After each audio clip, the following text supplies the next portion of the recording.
Rascals is a 2D cartoony space-themed game. It's a turn-based roguelike, which means that each time you die you start from ground zero, and each game is different from the last.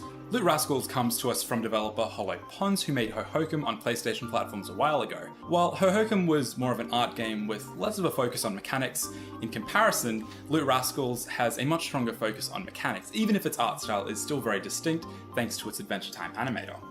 Basically, you loot baddies to build your deck, which requires some problem solving and mathematics. Battle itself plays out automatically actually, but you'll be interacting with the environment on a timer. The environment itself is made out of a hex-based grid, and every single time you move from one hex to the next, the timer moves forwards. The game is actually set on a day-night cycle with 5 turns during the day and 5 at night. Enemies have different behaviours. For example, Whiskers will run away from you, and Ogron only moves once every 2 turns. Also interesting to note is that some enemies will attack first in the day, and some will attack first at night.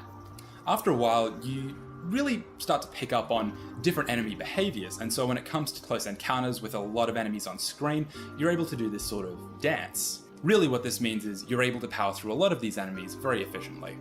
As mentioned before, your stats are determined by your deck. This requires some thought though, as some cards have a preferred placement, i.e. being in even or odd slots or the top or bottom row. Doing so or not doing so can have a positive or negative effect on the card itself or the cards around it. On top of that, you've got special ability overlays that enemies can drop in the field as well. These overlays you can equip by basically placing them on top of cards you have in your deck, and the result are abilities that can do long-range damage, or heal yourself, or even throw out decoys to distract enemies with. In addition to these cards, some cards that get dropped are quests. So some cards that get dropped you can take back to your base to an NPC there and exchange these cards with special attributes for more inventory slots.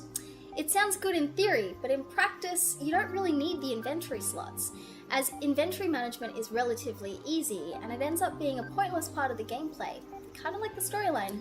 The storyline's pretty much kept to the first 5 or 10 minutes worth of cutscenes you see after first booting up the game.